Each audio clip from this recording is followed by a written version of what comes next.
तो जय श्री राम मेरे सभी भाइयों, बहनों, फ्रेंड्स।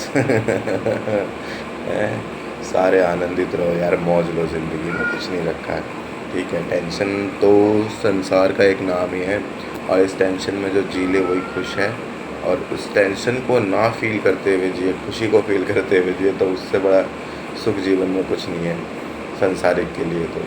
बट जो बात करी जाए अब भक्ति की, छोटा सा एक 2-4 लाइन की एक भक्ति का एक टॉपिक देता हूँ। जो लोग ये समझते हैं कि मैं अनन्य भक्त हूँ, मतलब मैं सबसे बड़ा भक्त हूँ, हैं, तो उनके लिए 2 लाइनें। जब भक्ति आपने करी है तो पहले आप तो योगी बनोगे, हैं, जिसमें लाखों करोड़ों वर्ष या हो सकता है हज़ारों जन्म आप उस कर्म योग को पूरा करोगे। फिर उसको करते करते फिर हज़ारों जन्म तुम्हें भक्ति योग पूरा करने में लगता है।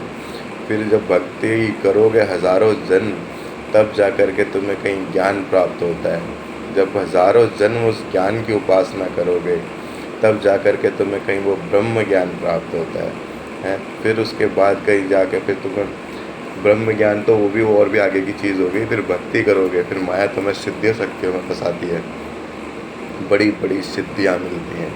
फिर उसके बाद में फिर तुम्हारा ब्रह्म ज्ञान का नंबर आता है।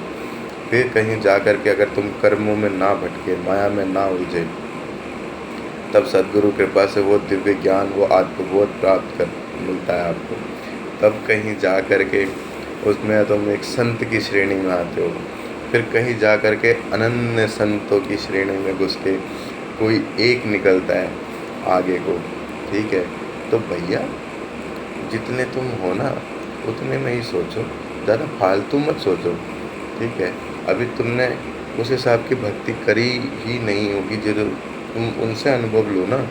जैसे हमारे मीरा हो गए, सुदामा हो गए, नरसिंह मेहता हो गए, और हमारे जिन्होंने भी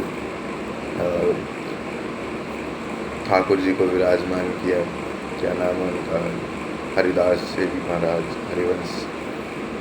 हरिदास जी महाराज शायद। ठीक है, नाम मेरे को ध्यान नहीं है, लेकिन हाँ, हमें इनसे इंस्पिरेशन लेनी चाहिए कि हमें भक्ति करनी कैसे है। ठीक है, अभी तक तो ठीक है, मेरे भी हैं, मेरे भी हैं, मेरे भी हैं, इस तरह की भक्ति करते हैं ना। राधा राधा नाम सोच के कृष्ण नाम जपते हो, चाहे तुम सुमिरन ही कर रहे हो, चाहे तुम गुरु मंत्र का ही सुमिरन कर रहे हो। ठीक है, तुम्हारे अंदर अभी भी वही भाव है, मेरे भी हैं, वो सबका है तो वो मेरा भी है। ठीक है, लेकिन अनन्य भक्ति ही करनी है। जब तुम वो अनन्य भक्ति कर लोगे, तो वो लाखों करोड़ों वर्षों का जो तुम्हारा समय काल है वो ख़त्म करके तुम्हें इसी जन्म में सब कुछ देगा। लेकिन वो अनन्य भक्ति करनी कैसे है? मेरे भी से मेरे ही हैं।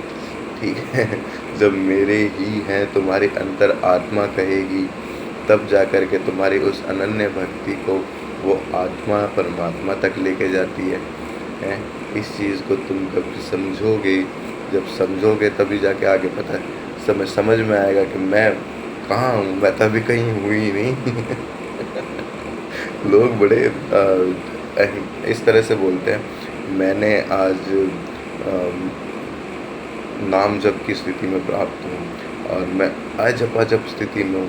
भाई, अजपाजप स्थिति भी एक बंधन है। ठीक है, जब तक सद्गुरु शरण नहीं मिलेगी, इस स्थिति से नहीं निकलोगे, और जब तक तुम इस स्थिति से नहीं निकलोगे, तब तक तुम्हें आत्मबोध नहीं होगा। ठीक है, तो कहीं ना कहीं कृष्ण के नाम का भी अर्थ आत्मबोध ही है। जय श्री राम।